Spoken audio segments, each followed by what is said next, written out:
இன்றைக்கி பார்க்க போகிறது ஒரு உடம்பில் இருக்கிற தேவையற்ற கொழுப்பை கரைக்கிறதுக்கு உண்டான ஒரு ஹெல்த்தியான ட்ரிங்க் அப்படின்னு தான் நான் சொல்லுவேன். இந்த நம்ம இடுப்பில் பெண்களுக்கு பொதுவாக இடுப்பு, அப்புறம் வயிற்றோட முன்பகுதி, இதிலெல்லாம் ஆஃப்டர் ப்ரெக்னென்ட்டுக்கு அப்புறம் ரொம்ப வெயிட்டு போட்டு கொழுப்பு அதெல்லாமே நம்மளோட ஸ்கின்னுக்கு கீழே படிஞ்சிருக்கும். இதுக்கு சுக்கு, கொத்தமல்லி, பெருஞ்சீரகம், வெந்தயம், மிளகு,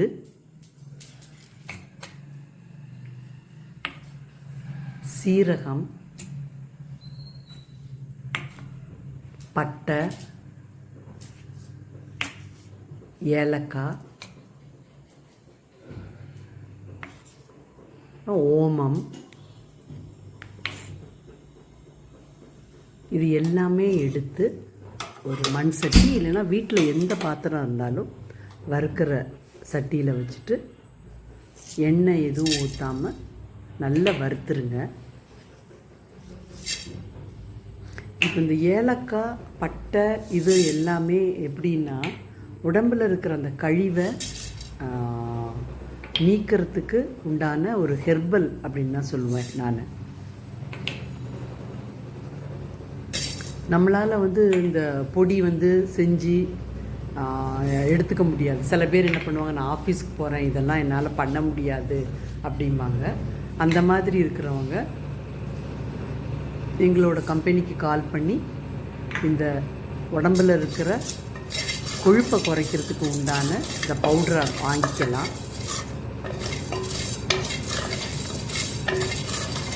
இது நல்லா வறுத்துருங்க. அப்படி நீங்கள் வீட்டில் செய்கிறதா இருந்தால் வறுத்துருங்க. ஏன்னா இதில் இருக்கிற கொத்தமல்லி பித்தத்தை எடுக்கிறதுக்கு உண்டானது. அப்புறம் ஏலக்காய் ஸ்கின்னுக்கு ரொம்ப நல்லது. அதே மாதிரி சுக்கு, மிளகு இது எல்லாமே நம்மளோட செரிமானத்துக்கு மிகவும் முக்கியமானது.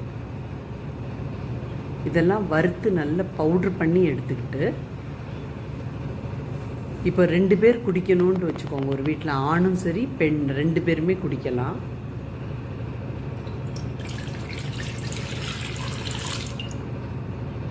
ஒரு 250 ml தண்ணி எடுத்துட்டு அதில் இந்த தூள் ஒரு 2 ஸ்பூன் அப்படி போட்டுக்கோங்க. போட்டு நல்லா கொதிக்க வைங்க. தண்ணி நல்லா கொதிச்சதுக்கப்புறம் இந்த பவுடரை போட்டு நல்லா கொதிக்கணும். கொதித்து வடிகட்டினதுக்கப்புறம் இதில் சில பேர் தேன் ஊற்றி குடிப்பாங்க. சில பேர் நாட்டு சர்க்கரை போட்டு கூட குடிக்கலாம். இது நல்ல ஃபைன் பவுடருக்கு இதை எடுத்துக்கோங்க. ஃபைன் பவுடராக அரைச்சாதான், இப்போ சில பேர் மிக்சியிலே அரைப்பீங்க. அப்போ நல்ல ஃபைன் பவுடராக அரைச்சிக்கிட்டிங்கன்னா ரொம்ப நல்லது. பொதுவாகவே பட்டை உடம்புல இருக்கிற கொழுப்பை நீக்கக்கூடியது. ஸோ பெண்கள் இது காலையில் அப்படி இல்லைன்னா சாயந்தரம் கூட எப்போ வேணாலும் குடிச்சிக்கலாம். 11 மணி 12 மணிக்கு கூட நல்ல இதை கொதிக்க வச்சு குடிச்சிக்கலாம். இது தேவையற்ற கொழுப்பை கரைக்கிறதுக்கு இது ரொம்ப யூஸ்ஃபுல்லாக இருக்கும்.